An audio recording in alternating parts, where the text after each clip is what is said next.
नमस्कार, आदाब, सत श्री अकाल। लाइव नेशन 7 में आपका स्वागत है। मैं शादाब मलिक। अगर अभी तक आप लोगों ने हमारे चैनल को सब्सक्राइब नहीं किया है तो ज़रूर कर लें।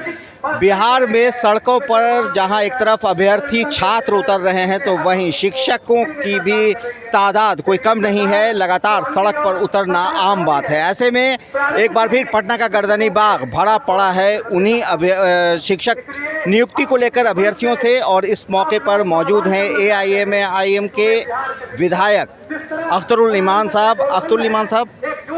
जो हालात बिहार में हैं, जिस तरह से बेरोज़गारी लगातार बढ़ रही है और सड़क पर अभ्यर्थी उतर रहे हैं, इसे लेकर सरकार का ध्यान क्या इस तरफ नहीं जा रहा है या विपक्ष कमज़ोर पड़ रहा है अपनी आवाज़ वहां तक नहीं पहुंचाने? देखिए, आज का जो धरना है ये प्रारंभिक शिक्षकों का नहीं है राज्य स्तर के, बल्कि मैं समझता हूं कि बिहार की 12-14 करोड़ जनता की नई नस्लों का सवाल है। और बिहार में खनिज नहीं है, बिहार में लेकिन अपार संभावना है वो मानव संसाधनों के विकास का। मानव संसाधनों के विकास का माध्यम है शिक्षा यानी शिक्षक। और जब शिक्षक को ही विकलांग कर दिया जाए, शिक्षक को ही परेशान कर दिया जाए, तो इसके माने उस देश को, उस राज्य को अपने भविष्य के बारे में कोई चिंता नहीं है। और मैं बहुत ही साफ सुथरे अंदाज में कहना चाहता हूं कि मनोवादी व्यवस्था के मिजाज वाले लोगों के हाथों में शिक्षा की गाड़ी चल रही है। ये लोग नहीं चाहते हैं कि दलितों के, पिछड़ों के, अक़लियतों के बच्चे पढ़ें लिखें और अपने अधिकार की मांग करें, बल्कि उनको जाहिल अनपढ़ रखने के लिए ऐसा हालात पैदा कर दो कि वो पढ़ भी नहीं सकें और अपने अधिकार का मुतालबा भी नहीं कर सकें। BA तक पहुँचते उम्रें 35 साल की पहुंच जाती हैं, जहां BA की उम्र में 20 साल तक BA हो जाना चाहिए, 25-27 साल तक रिजल्ट इनका नहीं हो पाता है। जवानी लोगों की गल रही है, उस पर ये नौकरी का झांसा दे देते हैं और उस नौकरी के पीछे ये नौजवान 8 साल 10 साल से सड़कों पर एड़ियां रगड़ रहे हैं। तो गोया इनका जीवन बुरी तरीके से विफलता की ओर फंसा रही है सरकार।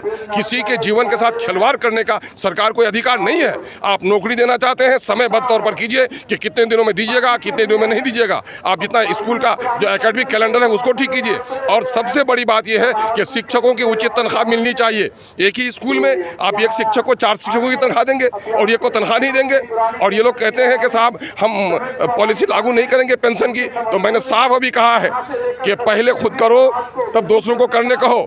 अगर सदन में बैठे हुए सारे लोग ये तय कर लो कि विधायकों को, MPओ को पेंशन नहीं मिलेगा तो शिक्षकों को भी पेंशन नहीं मिलेगा। अगर उनको पेंशन मिलेगा तो इनको भी पेंशन देना पड़ेगा, ये तय करना पड़ेगा। एक सवाल है कि लोकतंत्र में विपक्ष की भूमिका बहुत अहम होती है। ऐसे में विपक्ष की क्या रणनीति है सरकार को घेरने की? विपक्ष तमाम तर मुद्दे, तमाम तर मौके पर सरकार को याद दहानी करा रही है, लेकिन क्या कहें, जनता ही का कहीं न कहीं जनता से भूल हुई है कि ऐसे लोगों के हाथों में सत्ता दे दी है जिसको बिहार के जनता की नहीं अपने सत्ता की फिक्र है। किसको ये फिक्र है कि कारवां का क्या हुआ? हर कोई लड़ रहा है कि सरदार कौन है। ये सरकारें सरदारी की लड़ाई लड़ती हैं, कारवां की जमात की लड़ाई नहीं लड़ती।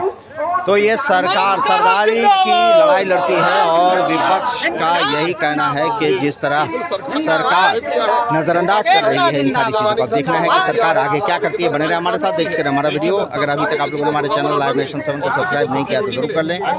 फेसबुक पेज पर देख रहे हैं तो पेज लाइक करें, साथ ही ट्विटर हैंडल पर हमें फॉलो जरूर करें। धन्यवाद।